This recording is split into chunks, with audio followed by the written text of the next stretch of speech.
আবু সাঈদের প্রসারিত দুই হাত যেন এক অলঙ্ঘনীয় পর্বত।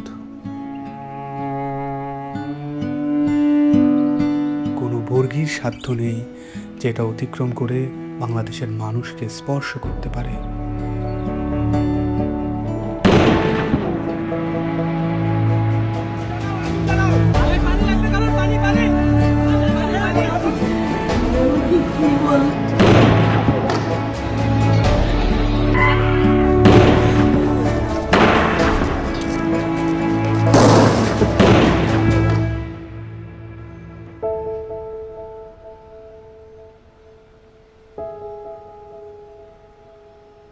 জুলাইয়ের পর থেকে বাবা প্রতিদিনই রাস্তার আশেপাশে হাঁটাহাঁটি করেন।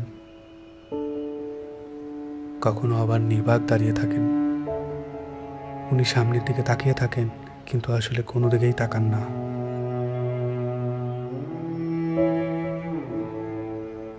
যেসব রাস্তা দিয়ে ওনার ছেলে হাঁটতো, ওইসব রাস্তায় উনি দাঁড়ালে উনি ওনার ছেলের রুম পান। আমার ছেলের মৃত্যু অবস্থায় যখন দাফন দিতে নিয়ে যাবে, এর আগে যখন দেখছি যে হাসতেছে, সে হাসতেছে, হাসি মুখ অবস্থা। ইভেন্টের কাজ করতো, শুধু বাপের কিভাবে একটু সাহায্য করে।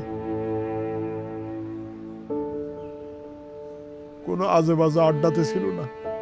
ওই সারাদিন শুধু কলেজ থেকে আসা ও একটুখানি বিকেলবেলা একটু বন্ধু বান্ধব নিয়ে ক্রিকেট খেলতো, ক্রিকেটের পাগল।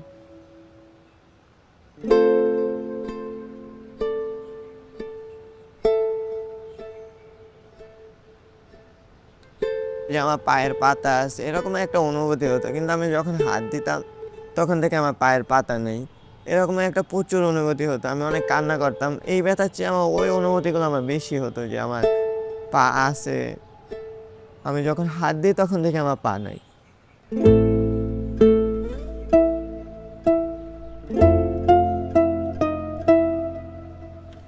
এই হসপিটালে আমি অল্প কিছুদিন হলো আসলাম। পা দিয়ে নতুনভাবে হাঁটা শিখতে আসছি। মানে ছোটকালে যেভাবে হাঁটা শিখেছে মা, ওই রকমের এখানেও হাঁটা শিখাচ্ছে আর কি।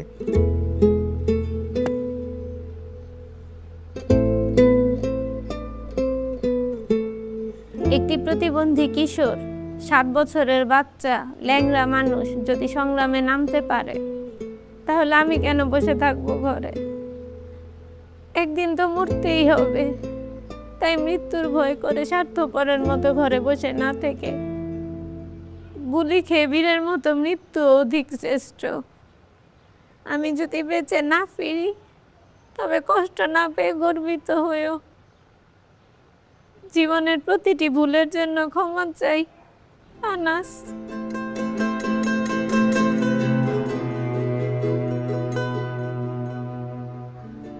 আমার সন্তানের বুকে গুলি লাগছে, আর ছিদ্রটা হয়েছে আমার কলিজায়। আল্লাহ পাক যতদিন আমাকে হায়াত দিছে, আমি এই হাহাকার নিয়ে বেঁচে থাকবো।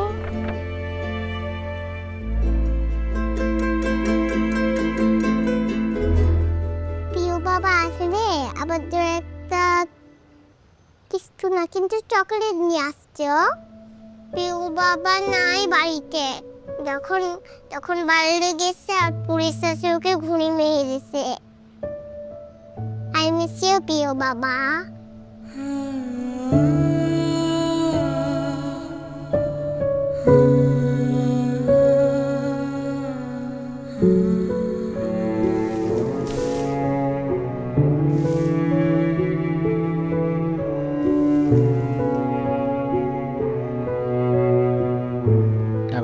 চেম্বারের মধ্যে বক্তব্য দিছিল যে আমরা কোনো সরকার বিরোধী আন্দোলন নয়, আমরা নিজের অধিকার আদায়ের জন্য বলে বলা করার পরে কমিল বড়ুয়া ওই ছাত্রলীগের লিডার আসছিল, তাই সেই গলা চিপি ধরছিল, গালমুখ থাপড় মারছে।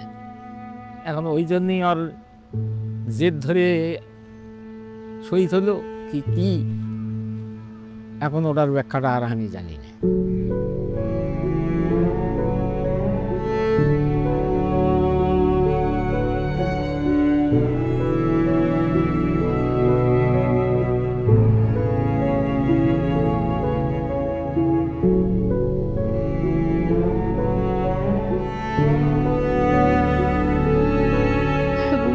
মায়ের দুধ খাইয়া ঘুমায়, সেই ঘুমটা ঘুমাইতে পারে না, তখন আবাইতে পাইয়া পাইতে পাই করে ব্লট ফ্লট করে ঘুমিয়ে লেগে আবার উঠে খুলে লই।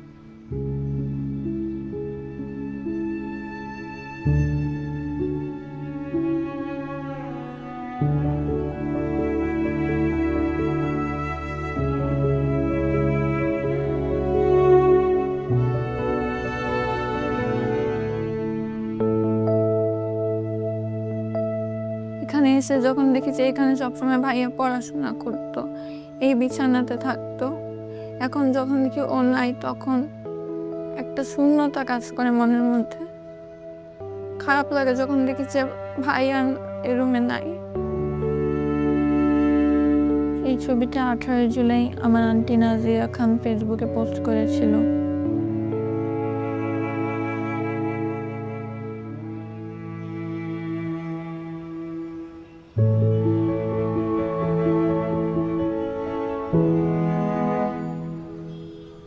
আজ কতদিন আমার ছেলে আমার মা কয়, আমার মাও কয় না, আমার বুক হয় না, কয় না আমার বাপ বেড়ে দে। আমার সন্তানদের যারা যেভাবে মারছে আল্লাহ তাদের বিচার করুক। আমি সরকারের কাছেও বিচার চাই, জনগণের কাছেও বিচার চাই। আমার সন্তানদের মারছে, হাজার হাজার মায়ের বুক খালি করছে, যে কালি করছে তারও বিচার করুক আল্লাহ।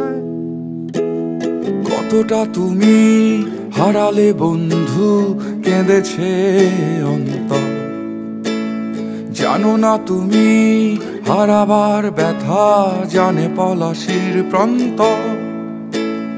হারিয়ে গেছে যেখানে মায়ের সোনার নোলখানি, গোলা ভরা ক্ষেতের ফসল, সাজানো ফুলদানি। এ হারানোর বেদনা তুমি রেখো অন্তরে, দেখবে তোমার দুঃখ লুকাবে পলাশির প্রান্তরে। বাংলাদেশের বুকের ওপর চেপে বসা 36 দিনের এই ভারই আমরা নিতে পারছি না। একবার ভাবি চলেন, 16 বছরে কত বড় ভার হয়ে এটা আমাদের বুকের ওপর বসেছিল। এই ভারই আমাদের শক্তি দিক সংস্কার করে নতুন বাংলাদেশ গড়ার।